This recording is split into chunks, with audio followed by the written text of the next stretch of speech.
Good morning, everybody. Today I'm going to do something a little different. I'm going to try to go back to where the lie began. And I'm going to show you the difference that can happen because of a lie that's twisted in the beginning and then the world changes completely differently. I'm going to do this in 3 parts, probably 2 on this video, and then I'm going to do a video that's completely separate. The first part of this is the lie, the Ethiopian Bible versus the Western Bibles, the one that you listen to, the King James and all of those. How those Bibles were whitewashed and changed to meet politics, power, and white supremacy, okay, and superiority, which is completely against everything that the Bible is about. And to show you how they used that Bible and completely changed it. Now, I'm going to give you what the scriptures say. I'm going to have ChatGPT give you what is said in the original Ethiopian Bible, the one that was never changed by them. In other words, they never got to. Colonizers never got there. They didn't change. They didn't turn Jesus white because white people didn't exist at that time. 1,100 years later, white people existed, which is actually a construct, not an actual race. There is only one race, but we won't go into that. So what I'm going to do is we're going to talk about Adam and Eve and the apple. One of the first lies. Okay? You're going to find that there was no apple. And the whole story of Adam and Eve was fabricated. It was fabricated to justify the books that was taken out of the Bible that explained all this because they didn't want it in because it was too damaging. So they made up a beginning and gave it to you. Okay? Now, some of you believe, some of you won't. I don't care. It's not my job for you to believe it. So here we go. This is a very important question, and the Ethiopian Gaya's biblical tradition actually gives a much deeper and clearer explanation than the simplified Western reading most people grew up with. I'll break this down carefully and stick to what the Ethiopian canon actually teaches, especially drawing from Genesis, Jubilees, and 1st Enoch, which are all part of the Ethiopian Bible. 1 first. Was it literally an apple? No. The Ethiopian Bible, like the Hebrew texts, never names the fruit as an apple. The word used is simply fruit. The apple idea came much later, mainly through Latin translations and European art. In Gaze and Hebrew thought, the fruit represents forbidden knowledge and authority, not a specific type of fruit. So the issue was not hunger, but disobedience and premature knowledge. 2. Was it really a snake talking? Not in the simplistic way people imagine. Ethiopian understanding. The serpent is not presented as a normal animal having a conversation. In Ethiopian tradition, the serpent represents a fallen spiritual intelligence.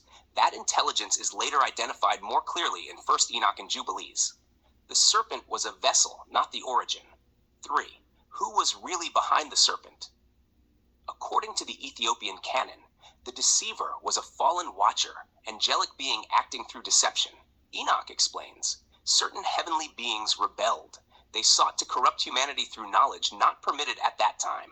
Their goal was to interrupt Yahweh's divine order, not merely trick Eve. This is critical. The temptation was ideological and spiritual, not animalistic. 4. Why Eve specifically? The Ethiopian Bible does not portray Eve as weak or foolish. Instead, Eve is presented as curious, intelligent, and seeking wisdom. The deception appealed to her desire to understand creation. The lie was subtle. You will be like Elohim, knowing good and evil. This was half-truth deception, the most dangerous kind. 5. What was the real temptation? Not beauty, not hunger, not rebellion for rebellion's sake. The real temptation was knowledge without obedience, wisdom without timing, power without authorization. The Ethiopian tradition teaches, open quote, knowledge is not evil, disobedience is, close quote. 6. Did Eve act alone? No. This is another major misconception. Adam was present. Adam knew the command. Adam chose to eat. The Ethiopian Bible does not blame Eve alone. Responsibility is shared. Later Western theology shifted blame to Eve to justify patriarchy, justify female subjugation, shift focus away from collective disobedience. 7. Why was this act so serious? Because it altered humanity's spiritual alignment, opened humans to external spiritual influence, allowed corruption to enter the created order. In Ethiopian theology, this event sets the stage for the rise of the Watchers, the Nephilim, the flood, and ultimately Yahweh's plan of restoration. 8. Key Ethiopian theological takeaway. The Ethiopian Bible teaches that Eve was not evil, the serpent was not just a snake, the fruit was not just food. The fall was not about sex or shame, the event was about authority, timing, and divine order. Nashnast Ham 9. Why this matters today. This interpretation removes misogyny from the text, exposes how later systems weaponized Genesis, restores the story to spiritual warfare and deception, not superstition, and it aligns with a major Ethiopian theme. Open quote. Humanity fell through deception, but will be restored through awakening and truth. Close quote. If you want, next we can compare Ethiopian versus King James Genesis side by side, go deeper into the Watcher's role, or connect this directly to Babylon, deception, and modern systems. Just tell me where you want to go next. Now, the next one part of this, make it real quick, is the other lie that Eve came from Adam's rib. That is another lie. Eve did not come from Adam's rib, and it was done for the same purpose as to belittle women and make men greater.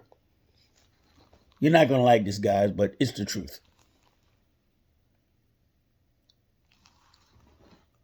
This is another place where the Ethiopian biblical tradition preserves depth that later Western theology flattened.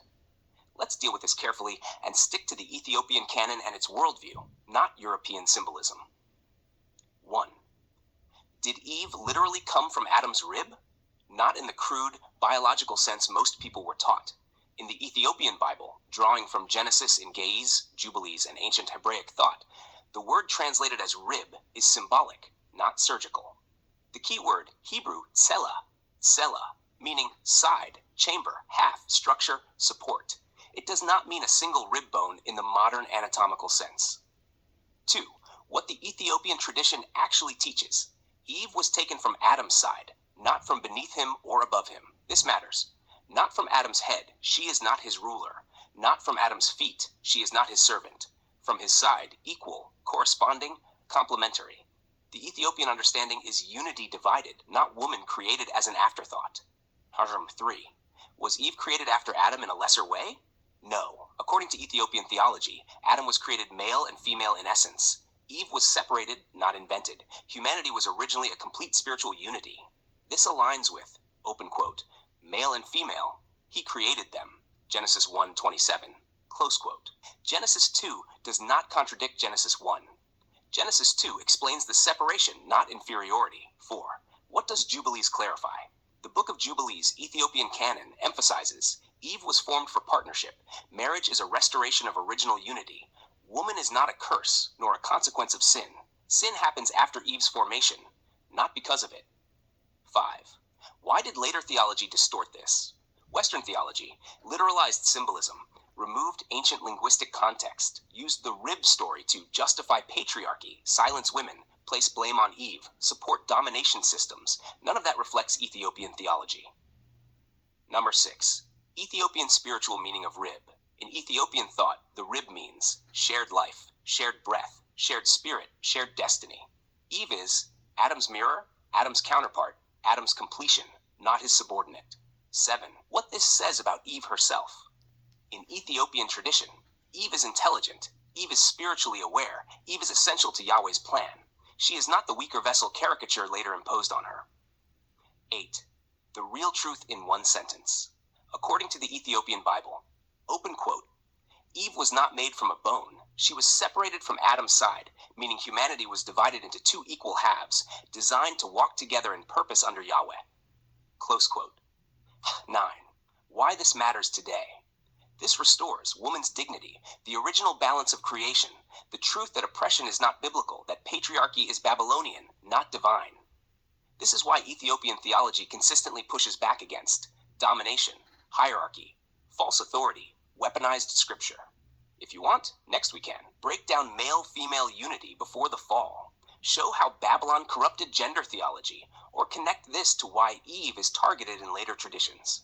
Just tell me where you want to go next. Okay, so basically, guys and girls, understand that when Adam was was created, he was created with male and female in him. He was male and female. And because he then later they separated the female from him. So you had two different parts so they could have love, companionship, and other things. And then when you get married, you bring two units together. That's why it says when you get married, you become one. In other words, one, male and female, back to its original order.